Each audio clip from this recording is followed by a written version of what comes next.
The 12 Terrors of Christmas by John Updike, drawings by Edward Gorey, read by Michael J.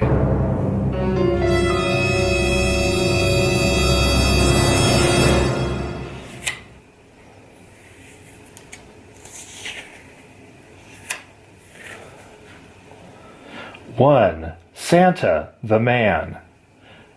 Loose-fitting nylon beard, fake optical twinkle, cheap red suit, funny rummy smell when you sit on his lap. If he's such a big shot, why is he drawing unemployment for 11 months of the year? Something scary and off-key about him, like one of those Stephen King clowns.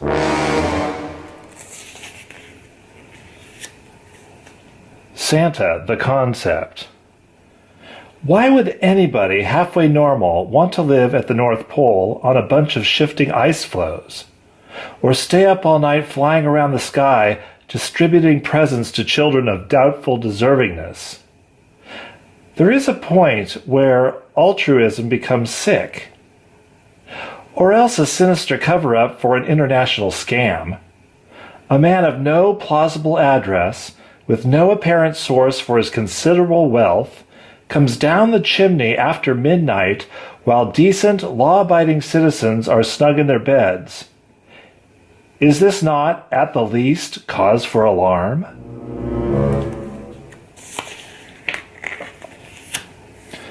Santa's helpers. Again, what is really going on? Why do these purported elves submit to sweatshop conditions in what must be one of the gloomiest climates in the world? Unless they are getting something out of it at our expense. Underclass masochism one day, bloody rebellion the next. That rat-a-tat-tat of tiny hammers may be just the beginning. Oh, Tannenbaum. Suppose it topples over under its weight of bomb-shaped baubles. Suppose it harbors wood borers, which will migrate to the furniture. There is something ghastly about a tree. Its look of many-limbed paralysis, its shaggy and conscienceless aplomb, encountered in the open, let alone in the living room. At night, you can hear it rustling and slurping water out of the bucket. Tiny reindeer. Hooves that cut through roof shingles like linoleum knives. Unstable flight patterns suggesting to at least one observer dry leaves that before the wild hurricane fly. Fur possibly laden with disease-bearing ticks.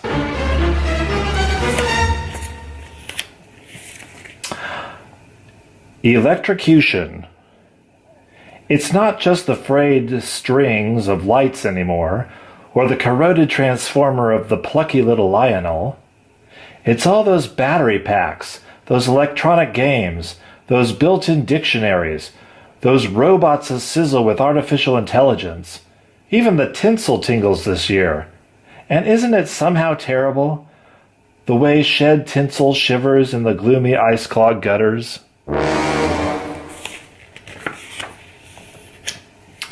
The carols.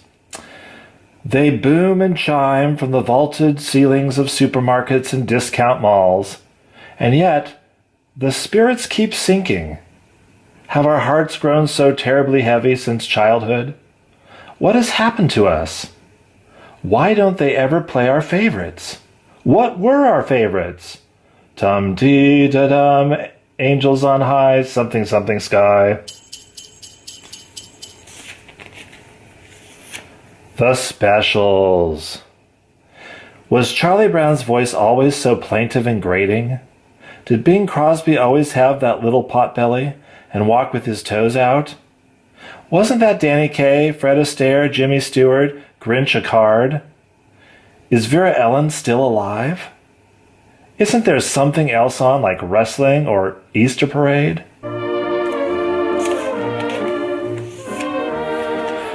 Fear of not giving enough leads to dizziness in shopping malls, foot fractures on speeded-up escalators, thumb and wrist sprain in the course of package manipulation, eye and facial injuries in carton-crowded buses, and fluttering sensations of disorientation and imminent impoverishment.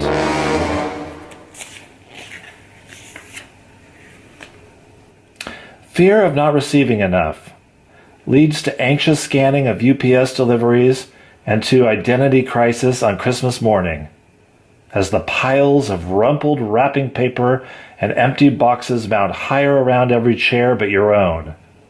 3 dull neckties and a pair of flannel-lined work gloves. Is this really how they see you?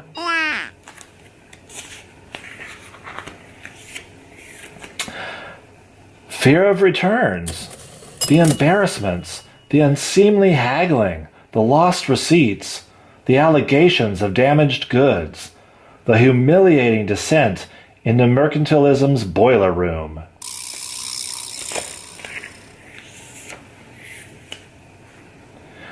The dark. Oh, how early it comes now, how creepy and green in the gills everyone looks. Scrabbling along in drab winter wraps by the phosphorus light of department store windows full of styrofoam snow, mock-ups of fictitious 1890, and beige mannequins posed with false jauntiness in plaid bathrobes. Is this hell, or just an upturn in consumer confidence?